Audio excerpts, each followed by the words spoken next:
د شاوخوا 4 میلیارډ افغانیو په ارزښت د 4 پروژو ساختماني د برېښنا د تولید په برخه کې د قرارداد تړونونه لاسلیک شول.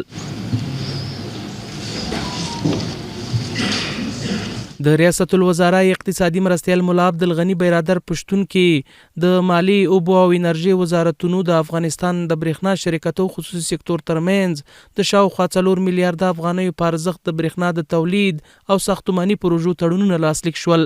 د دغه پروژو له ډلې یو هم په هرات ولایت کې د برېښنا 2 سب سټیشنونه جوړول او د 220 کیلو ولټه برېښنا مزي غځول.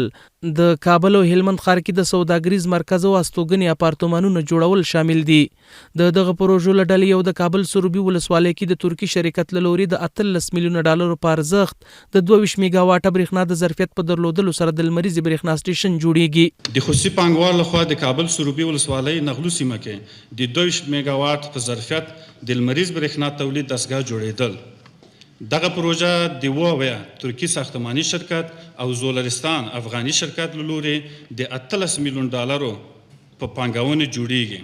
د افغانستان برېښنا شرکت به د دې ډول پروژو په تطبیق سره کورنۍ او بهرني پانګوال راجلب کړي او د کورني تولیداتو ملاتړ وکړي. د کابل ښار میرویس میدان کوټي سنگي ساحه کې د عامه او خصوصي مشارکت په ماډل د ملت سوداګریز مارکیټ جوړولو پروژه د کمال ظفر کمپنیو ګروپ سره تړون لاسلیک کړي.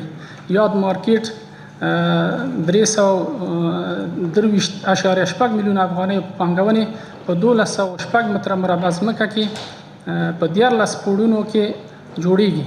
لومړی 3 پوړونه ځمکتل دي چې د وسایطو تمځای لپاره ترې ګټه اخیسته کیږي چې په یو وخت کې به د زرو وسایطو د تم کېدو وړتیا ولري. د اوبو او انرژي وزارت مسولین وایي په دغه پروژو کې یو هم د هلمند ښار اړوند د اوبو او انرژي وزارت یو تعداد ځمکه باندې به یو 15 پوړیزه تجارتي مارکیټ د 380 میلیونه افغانیو په ارزښت جوړیږي چې د ژوند ټول سهولتونه به پکې شتون ولري.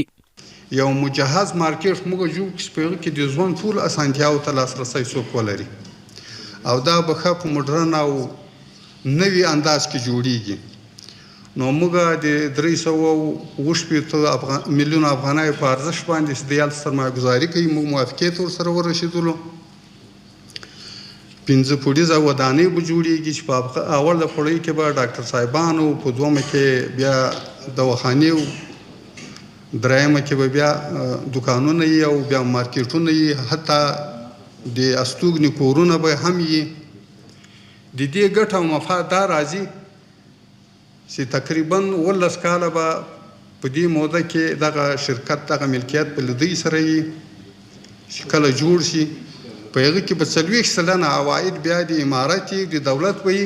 په ورته مهال د یاد خصوصي شرکتونو استازو له اسلامي امارت څخه مننه وکړه چې په افغانستان کې ورته د پانګونې زمینه برابره کړې ده. دوی همدارز له ټولو پانګوالو وغوښتل چې اوس مهال افغانستان امن دی او تر بل هر وخت پانګونې ته ښه زمینه برابره ده. افغانستان د ilk هیدروالکتریک ما په کچکي برېښنا بند کې یو 50 میگا واټه برېښنا جوړه کړې او ترڅنګ موږ په کندهار کې هم 15 میگا واټه برېښنا جوړه کړې. ما په ترکیه متحده عربي اماراتو او هر هیواد ته چې تللی یم دا خبره مې په واضح ډول کړې چې په افغانستان کې امن دی او د پانګونې لپاره تر ټولو ښه زمینه برابره ده او هر څوک کولی شي چې هلته پانګونه وکړي. د اسلامي امارت له مشرانو ډیره مننه کوم چې په دغه پروژه کې له ما سره همکاري ترسره کړه. 15 megawatt yaptığımız zaman gene kendisi de 15 megawatt yapmış olan Zularistan firmasıyla ortaklık yapıp Afganistan'a برای سرتاسر جهان که افغانای ما هست. ما در بسیار بزنسمن های خوب در سرتاسر جهان داریم. ما متخصصین بسیار خوب در سراسر جهان داریم.